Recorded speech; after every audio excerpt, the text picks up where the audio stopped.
La personne, bon, et puis je laisse.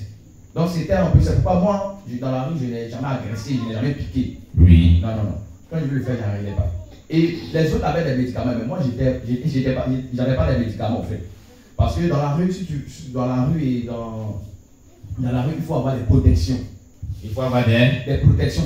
Donc tous ces enfants de rue, les microbes, oui. Ils ont des protections, ils fréquentent des marabouts. Oui. Je le dis à haute voix, tous ceux qui sont dans la Camorra, ils fréquentent des marabouts parce que, c'est-à-dire que lorsque vous dormez à minuit, mais nous on ne dort pas, c'est là que pour nous commence, où tu vois un quartier va se lever avec machette, en gratte machette sur le sol, et vous dormez, puis on veut, et puis ça commence à se macheter. C'est macheter, ça dit quoi? Prends la machette pour te taper, pour te macheter. Vous découpez les gens les machettes. Bon, moi je découpais pas. Les gens se découpaient les machettes. Ils faisaient un peu ça là, ils faisaient les parades de machettes, de tout ça. Mais moi j'avais pas, ce qu'ils faisaient, ils avaient des protections, des anti-machettes, des anti-fers. Quand tu prends la machette, tu tapes sur, ça ne rentre pas. Non, ça ne rentre pas. Ça ne leur fait rien. Ça ne leur fait rien. Et ça c'est l'œil des marabouts. Oui. C'est une protection diabolique en fait. Diabolique. Mais tu ne tues même pas, tu peux te laisser même. Et puis on peut te tuer un jour. Oui. Un jour ça peut rentrer et puis ça va te tuer. Oui. Donc moi, j'aimais le faire, mais je n'avais pas cette force. J'avais trop l'amour des autres s'installait dans mon cœur beaucoup. Oui. Et j'ai dit à ma maman, maman, c'est vrai, tu as trop pleuré, je vais arrêter cette vie-là. Tu as promis à ta maman que tu allais arrêter cette vie. Oui. Donc je travaille, j'ai commencé à fréquenter une usine de Chinois pour me débrouiller un peu. Et puis bon, j'ai loué le baraque pour ma mère. Et puis je me suis retourné encore, cette fois-ci à William Civil, où je me suis retrouvé dans la Camorra encore. Pour une deuxième fois. Bon, avant, je n'étais pas même dans la Camorra. Il faut dire que je partais fumer. Mais cette fois-ci, je me suis retrouvé dans la Camorra en tant que dealer, vendeur de drogue. J'étais vendeur de drogue. J'ai commencé à vendre la drogue. Bon, avant de passer pour la deuxième fois où tu as commencé à vendre la drogue. Oui. Dans ce gang des enfants de la rue, quel est l'événement qui t'a dit voir plus marqué? Est-ce qu'on t'avait annoncé l'évangile un jour? Est-ce que les gens t'avaient annoncé la parole de Dieu un jour? Bon, bon, il y a deux événements qui m'ont marqué. Le premier événement, j'avais vu deux tout petits élèves qui étaient en train de prêcher dans la rue avec force, avec zèle des élèves. Bon, je peux prendre la taille comme notre frère qui est là, hein, notre frère qui est juste là. Oui. Voilà, et puis Emmanuel qui prêchait, ils avaient la Bible. Et c'est comme quelque chose a attiré mon attention sur eux. Et je les regardais, je dis, mais qu'est-ce que c'est le fond? Et ils sont venus prêcher avec force. Bon, ça m'a marqué au fait. Ça m'a marqué, ça m'a touché. Ça m'a touché. Et dès lors, j'ai commencé, bon, souvent quand je suis devant la télé, je mets les programmes, je vois les pasteurs, ils prient, miracle, guérison. Bon, jamais sur les programmes, ils parlaient de guérison, miracle. Bon, je ne sais pas comment ça. Mais en même temps, tu voulais livrer ton âme à Satan. Oui, je voulais pas, je voulais livrer mon âme à Satan. Oh Jésus. Donc, j'ai commencé à être attiré. J'ai dit, mais qu'est-ce que. Bon. Et puis, bon, on fait la petite, bon. Sinon, ça me plaisait, le truc me plaisait, au fait, mais je ne croyais pas au truc, au fait, mais ça me plaisait. Voilà. La deuxième fois, je vais rendre le témoin et puis finir là-dessus en même temps. Donc, quand j'arrive à William Civil, j'étais avec un vieux père, il m'a dit, mon fils, nous, on a fait un détour. Je savais mon vieux Mongo, un grand marabout. Le peuple, un grand marabout. Je dis d'accord. Comme toi, tu connais un peu la Camorra, il faut rentrer dedans. Ça commence à vendre la drogue. Je dis d'accord. Nous avons essayé de rentrer dans la Camorra, c'est rentrer dans la vente de la drogue. J'ai mis dealer de drogue. Et je pouvais veiller, on ne dort pas. Voilà. On ne dort pas. Donc je vendais. Il y avait un ami qui s'appelait Thierry Henry. Donc il me disait, si là, c'est pour moi. Il a fait sortir. Il s'est défoulé, il a fait sortir, il m'a montré corne de gazelle. Corne de gazelle. Oui, corne de gazelle. Et puis avec Gordron, bon, je ne sais pas comment prononcer. Gordron, voilà. C'est comment dirais-je. Bon, j'ai oublié le nom. Faut pas dire le nom. Ok. On n'a pas dans les détails. Donc c'est un truc. Un objet. Voilà, c'est un objet, mais il y a un médicament dedans. Et il m'a dit, Moïse, il m'a dit, si là, tiens, prends ça pour te défendre.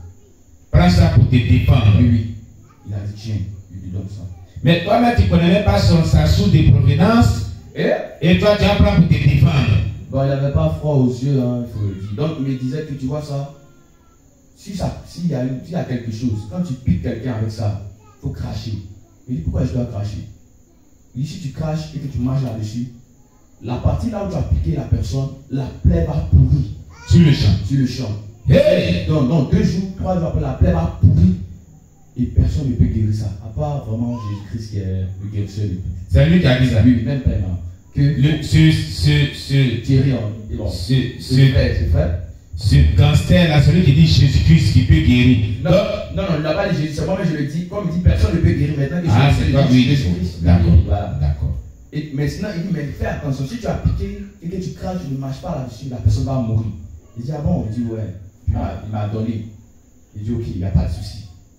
Et puis il m'a donné. Donc il y avait un combat. Et puis bon, ce jour-là. Un combat. Ouais, il y avait un combat. Parce que dans la Camorra, on peut venir, si on veut s'installer dans une ville, il faut qu'on affronte d'abord les petits territoires d'à côté. Ça veut dire quoi, les petits territoires d'à côté? Bon, c'est gros et large. Hein. Ok. Bon, vous voyez, on peut dire, c'est comme, je prends l'histoire, exemple, de Samori Touré, oui. Voilà, qui partait de pays en pays pour bâtir son empire. Oui. Donc, s'il doit venir s'installer en Côte d'Ivoire, les empires qui sont à côté, les petits secteurs, il faut les conquérir, il faut les vaincre. Pour pouvoir être le maître des lieux. C'est ça. Ah, c'est ce que tu l'as dit. Voilà, donc, suite à cela, il y a un combat qui déclenche, un combat très violent. Oui. Où on peut venir avec des machettes, des couteaux, vraiment sans pitié. Ça doit vous affronter avec les âmes blanches. Voilà, sans pitié. Et on sort dans les rues. C'est quoi vous voyez souvent les jeunes doigts, on se met. On garde machette, quand c'est quoi, il faut commencer à coucher. Il faut commencer à coucher. C'est toi-même, tu es un passant ainsi que tout peut te découper. Tu peux te découper, mais tu es dans le quartier, au fait. Eux veulent toucher, ou bien soit le quartier est parti faire discours avec un autre quartier. C'est règlement de compte, quoi. Et puis jusqu'à ce que la personne maintenant va poser son empire là. Vous voyez un peu. Voilà. Donc c'était un peu ça. Donc ces gens-là, ils sont partis. Et puis bon, le Babatché, bon, quand on parle du Babatché, le Babatché, ça veut dire le grand chef. Oui. Voilà. Il a dit, toi, il faut rester. Il dit, comment? Attends, mon frère m'avait donné les cornes de gaz, il était prêt pour la bataille. Et puis, il m'a dit, toi, il faut rester. Et toi, tu voulais expérimenter ta corne de bataille? Oui, je voulais expérimenter ma corne de bataille. Mais tu ne sais même pas si c'est efficace ou pas. Et si c'est faux, toi, ils vont te tuer. Non, c'est pointu. Je sais que si ça pique là, tu peux. Oui, mais ce qu'il a dit là, si ça ne marche pas là, tu ne sais pas ce qui peut t'arriver. D'abord, même la corne de gazon, on peut prendre pour tuer un être humain. Parce que c'est pointu au fait. Donc, le fait de piquer, ça peut percer. Mais je voulais essayer le truc au fait. Quand tu voulais expérimenter ça. Voilà. Mais moi, je n'avais pas de protection des médicaments. Moi, j'étais dans la rue sans médicaments. Regardez-moi ça. Et puis tu veux t'engager. Oui, ça suit quoi et ça pue. Et c'était un grand marabout. Et je dormais chez le Babatché. Et le Babatché, un coup comme ça, il a commencé à ne plus aimer ma présence. Ah, le Babatché, quoi? Un coup comme ça, il a ne plus aimer ma présence. Un jour, il m'a envoyé chez lui. Parce que pour être Babatché, de ghetto, de la Camorra, il faut vraiment signer des pactes. Des rituels. Il faut vraiment être. Donc les chefs des Camorra qui sont dans les secteurs sont des grands satanistes. Oui. Tu peux pas être dans la Camorra, tu peux pas être chef de ghetto, et puis tu as dit que tu es chef de ghetto simplement. Non, tu sais sur quoi tu t'appuies. Parce que je ne veux pas trop développer. Si je veux trop développer, ça va arriver même en haut là-bas. Je ne veux pas rentrer en haut là-bas. C'est pourquoi j'ai fait un peu un effort. Sinon en haut là-bas aussi, ils sont dedans. Il y a beaucoup de choses. Vous voyez. Mais je veux user de sagesse. Voilà. Sinon, tu veux trop développer, même en haut, les hauts cadres sont dedans. Mais ils sont de la Camorra.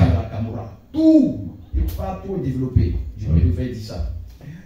Donc, quand je rentre dans sa pièce, je vois sa chambre secrète de rituel. Et tout et Thierry arrive, il dit, tu connais lui là? C'est un grand sorcier. Et le chien de Thierry avait disparu, il a pris mon chien pour faire le rituel. Et un jour, je suis parti avec. Et Thierry Henry, c'est son grand frère. Non, Thierry Henry, lui aussi, il veut moi puis lui, on est dealer. Voilà. On est dealer. Donc, un jour, on avait s'est baladé dans le quartier, puis sur une table. Il a tapé la porte. Oh, papa, c'est cela, c'est cela. Il dit, non, on est dormi dehors. Arrivé au moment où il a commencé à plus aimer ma présence. Qu'est-ce qu'il a continué de l'énerver? Il dit, mais il fait quoi lui, là? Et c'est là que je comprenais que, sûrement, que peut-être c'était l'esprit. C'est maintenant que toi, tu comprends maintenant ça. Oui, parce que même avant, même les marabouts faisaient, ils ne pouvaient pas arriver à faire mon travail. C'est le seul marabout qui arrive à faire mon travail, c'est le marabout de Ouassaka. Et encore, mon papa Tchèque, un grand sataniste qui a fait même les ghettos, qui a travaillé même les personnes dans le gouvernement que je connais, mais je peux faire mes têtes. Quand il me voit, il y a quoi même? S'il a quoi, il faut partir, il faut faire comme ça.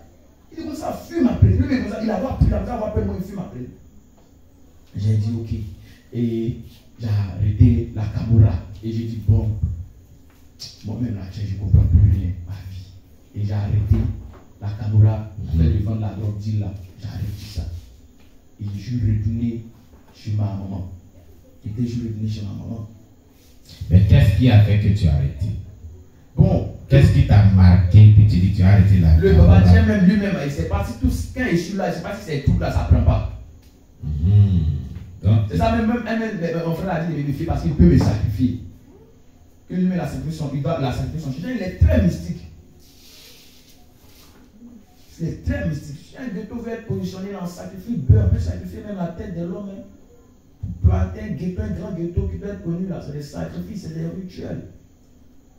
Quand les gens doivent implanter un ghetto dans un quartier ou dans une ville. Je ne parle pas des ghettos à 2 balles où les gens se cachent. Je parle quand on parle de ghetto, je parle des grands ghettos qui est très grand au fait. Oui. Un lieu qui est très grand et on se dit que là, c'est les ghettos qui est là, c'est les fumoirs, du fumoir. On ne peut pas dire, voilà, des vendeurs ambulants. Oui. Où le truc est posé là. Quand tu achètes un terrain, tu dis là, j'ai fait des 5 fumoirs. C'est du rituel, c'est des sacrifices. C'est des trucs. On y trouve des élèves, on y trouve des personnalités, on trouve tout le monde là-bas, même des femmes. C'est-à-dire c'est un lieu de rencontre de presque toutes les grandes personnalités, mais toute catégorie de personnes. Toute catégorie de personnes, tout. Et c'est sur les traites avec les plus là-haut. Et c'est des relations, en fait. Vous voyez un peu. Donc, tous ces trucs ne marchaient pas, je ne comprenais pas. Il ne sait pas, il a commencé à m'énerver. Donc, j'ai dit, ok. Il a compris, il n'y a pas de souci. Et moi, j'ai pris mes affaires, je suis parti. Donc, c'est parce que ces choses avaient commencé, il avait commencé à faire bizarre avec toi, que toi aussi, tu as dit, bon, si j'ai cette affaire-là, et puis on dit, il peut me sacrifier, tout ça là. Donc, pas même qu'il peut me sacrifier, mais il n'y avait pas même parce qu'il pouvait me sacrifier. Oui. Moi, je n'avais pas froid aux yeux. Oui. Mais ce qui m'a fait que je suis parti. En fait, le gars ne veut pas me voir. Il ne voulait plus te sentir. Je dors maintenant dehors. Je ne dors plus chez lui, je dors dehors. Il ne voulait même plus t'accepter dans sa maison où tu dormais. Oui. Il ne veut plus. Alors, toi, tu étais parti pour que tu sois son bon petit. Son bon petit.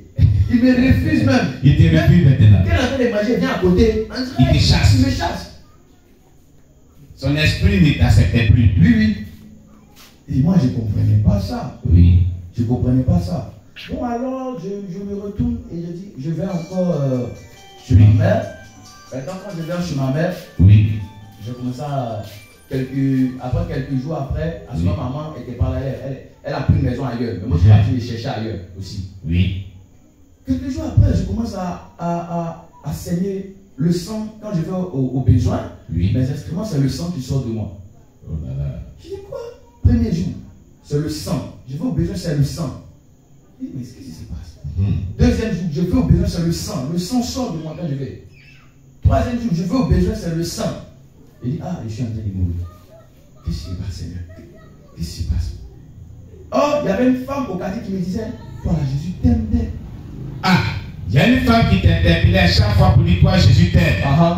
Donc, on l'appelle, oh, ma vie, mais toi, même, il y a quoi même? Jésus, c'est comment? Là, on descend, tu connais, puis bon. Ah, mon fils, je conseille pas là, quoi. Et bien, tu donnais les descends. Voilà, elle donnait les descends. Elle dit, hey, mon fils, dis-leur, tu donnes ta vie à Jésus. Jésus t'aime. Tu me dis qu'il t'aime. Tu dis, oh, là, même ma chair, il y a quoi même? Il y a quoi? Est-ce que j'ai mon pied dans le fleuve? Et c'est pas que c'est parce que mon pied s'enflait un coup. Et puis elle marchait, et puis elle pleurait. Elle dit, pourquoi tu fais ça? Jésus vient même et dit, bon, c'est vrai que tu me vois, tu as me dit Jésus même non. Quand tu as pu me voir, ou tu as me dit Jésus même, ça envoie. Tu lui as dit ça? Eh bien, j'ai quitté. Et j'ai commencé à saigner le sang, Quand il a dit Dieu n'existe pas, d'abord je reviens. J'ai maintenant commencé à me tatouer. Parce que j'ai dit que tous mes tatouages sont significatifs au fait. C'est là que j'ai commencé à me suis tatoué. J'ai mis tête de mort sur mon bras, qui signifie la mort. J'ai mis 2 épées. Les 2 épées veut dire quoi?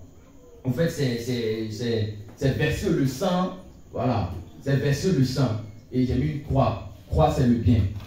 Donc moi, je me disais que... Mais malgré ça, dans tout ça, là, toi, tu as pu croire aussi que tu es le bien quand même. Acclamez le Seigneur Jésus-Christ. La croix, c'est le bien. C'est dit quelque part, Dieu t'aime. Non, pour moi, je disais que